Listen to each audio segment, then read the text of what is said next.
Buat pengguna iPhone yang beruntung, mohon perhatiannya ya. Ponsel kesayanganmu ini kadang juga bisa kena virus. Tiba-tiba ada notifikasi di kalender yang nggak bisa kamu hapus. Mau kamu tunggu sampai kucing bisa bertelur pun acara yang ada di situ nggak akan hilang. Udah, jangan menyiksa diri begitulah. Langsung aja masuk ke setting, kalender, account, dan hapus semua kecuali iCloud dan Gmail.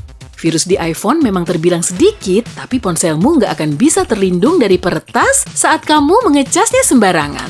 Nah, kalau kamu nggak mau datamu bocor, sebaiknya hindari tempat pengecasan umum seperti bandara, kafe, kendaraan umum, dan sebagainya.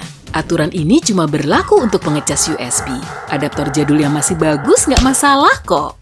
Waspadai juga berbagai perizinan di ponsel. Pastikan aplikasi yang kamu unduh berasal dari sumber yang aman dan ori. Ada segudang jalan pintas yang tersedia di internet, tapi sebagian besar tidak aman. Nah, penting nih, baca dulu ulasannya sebelum kamu mengunduh aplikasi. Oke? Emang agak ribet sih, tapi cara ini bisa menghemat waktu sekaligus menjaga ponselmu. Jangan mengumbar isi ponsel saat kamu mengakses internet agar privasimu tetap terjaga. Kalau nggak punya pelindung layar khusus, atur saja kecerahannya. Dengan begini, orang lain akan sulit melihat kata sandimu. Selain membuat daya baterai lebih awet, mode pesawat juga bisa mengamankan datamu. Logikanya sederhana aja kok. Kalau ponselmu offline, nggak akan ada yang bisa mengambil datamu kan? Saat cuaca dingin, baterai iPhone akan cepat habis karena casingnya berbahan aluminium. Dibanding plastik, aluminium lebih cepat dingin. Nah, kamu udah tahu belum? Baterai Android lebih tahan lama karena kebanyakan ponselnya pakai casing berbahan plastik. Dan sayangnya, belum ada alternatif lain untuk mengatasi masalah ini. Kalau ponselmu tiba-tiba jatuh di salju atau berada di luar rumah sampai kedinginan, jangan segera dicas ya. Diamin dulu selama 20-30 menit biar suhunya lebih hangat. Kemudian, cari Water Eject Shortcut. Shortcut ini nggak terpasang secara default di ponselmu, tapi tenang, kamu bisa mendapatkannya dengan googling. Ada juga aplikasi gratis yang bisa mengeluarkan air dengan kekuatan suara. Kalau kamu nggak bisa menghapus aplikasi yang terpasang, coba deh periksa pengaturanmu. Masuk ke setting, screen time, content, dan privacy restriction. Saat kamu membeli aplikasi di iTunes dan App Store, seharusnya tersedia pilihan jangan izinkan. Ubah menjadi allow untuk menghapus aplikasi yang kamu inginkan. Hal yang nyebelin bagi pengguna iPhone tentu saja saat kehabisan memori. Meski fotonya sudah dihapus, memorinya masih juga penuh. Coba masuk ke setting, iPhone Storage, dan pastikan foto yang baru saja dihapus benar-benar terhapus. Kalau belum, segera hapus saja di bagian storage. Keyboard juga punya rahasia tersendiri loh. Untuk mengakhiri kalimat dengan titik atau memulai kalimat baru, pencet tombol spasi 2 kali. Kalau kamu lebih suka mengetik dengan satu tangan, pilih aja keyboard kanan. Tiap kali kamu mengganti bahasa, akan ada 3 ikon keyboard di bagian bawah, yang sebelah kiri untuk keyboard tangan kiri, yang tengah untuk kedua tangan, dan yang kanan, tada, untuk tangan kanan. Wah! Tekan tombol huruf besar 2 kali agar tulisanmu menjadi caps lock. Banyak huruf yang juga menyembunyikan simbol. Coba deh, tekan salah satu tombolnya, kamu akan melihat berbagai simbol. Gak perlu bingung-bingung lagi deh tuh kalau kamu mau ngetik on front, ye, ho ho. Oke, lanjut. Kalau kamu nggak sengaja menghapus curhatan panjang lebar yang terpendam sejak kapan, goyangkan aja ponselmu. Gerakan ini akan mengaktifkan fungsi undo typing. Tahan tombol spasi di catatan atau teks yang sedang kamu ketik untuk berpindah ke bagian lain secara cepat.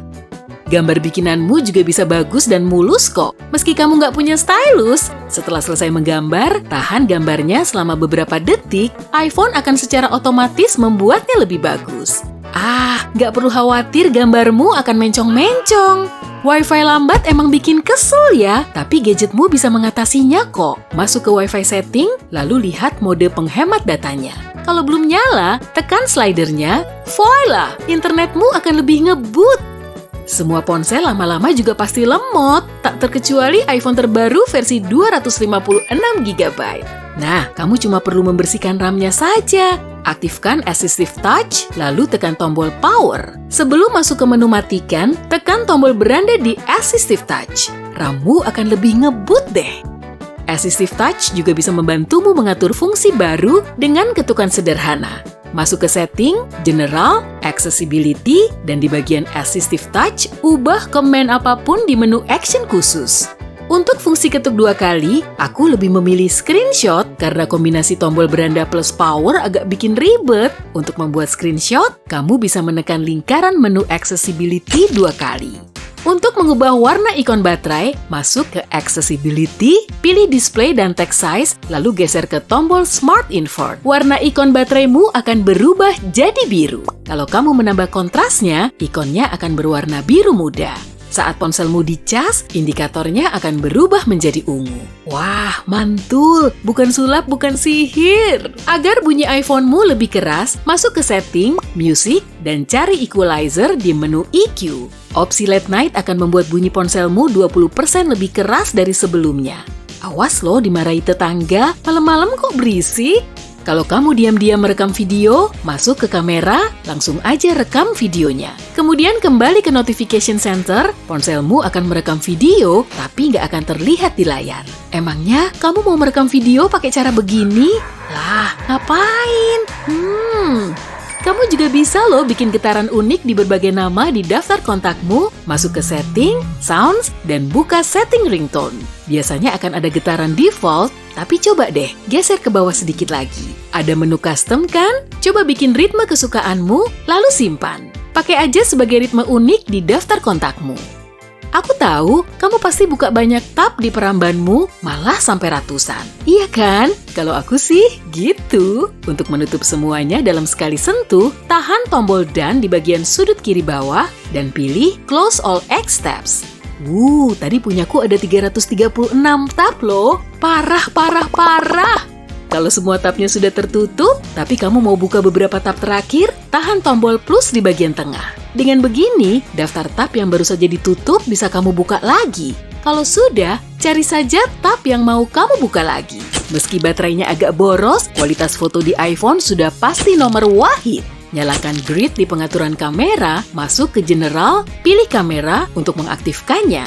Komposisi fotomu akan jadi lebih baik loh. Para pengguna iPhone nggak perlu aplikasi pembaca QR lagi karena memang sudah terpasang secara default. Nyalakan kamera, lalu arahkan ke kode yang mau dipindai. Akan muncul jendela pop-up di bagian atas layar. Tekan jendelanya untuk masuk ke peramban menuju tautan kode QR tersebut. Kalau nggak bisa, coba aktifkan fungsi kode scan QR di pengaturan kamera. Kamu kebingungan nyari kata khusus ya saat baca artikel di internet? Masuk ke bar pencarian, lalu ketikkan kata yang kamu cari. Nah, akan ada 3 bagian kan? Pencarian Google, nggak perlu. Bookmarks dan history, nggak perlu. Dan on this page. Oke, tekan yang ini ya. Kata yang kamu perlukan akan tersorot dengan warna kuning. Di bagian bawah juga akan muncul bar navigasi khusus dengan panah naik dan turun. Kalau kamu suka menulis surat cinta yang panjang tapi nggak mau dibaca orang lain, gunakan kata sandi aja. Kamu bisa pakai salah satu dari 2 cara ini. Tergantung pada model iPhone-mu ya. Untuk iPhone 6, geser dari kanan ke kiri untuk memunculkan 3 ikon. Kunci, folder, dan kotak sampah. Gunakan kotak sampah kalau surat cintamu sudah basi. Dan kunci untuk melindunginya dari pengintip jahil. Atur kata sandinya, tapi jangan sampai lupa ya. Kamu nggak bisa menghapus kata sandi ini. Kalau cara ini nggak berhasil, ketuk dan tahan surat cintamu. Akan muncul bar kata sandi di menu turun. Atur kata sandinya agar nggak ada yang tahu isi surat cinta yang kamu tulis sepanjang malam untuk Neng Mawar di kampung sebelah. Selamat malam Bang Jago.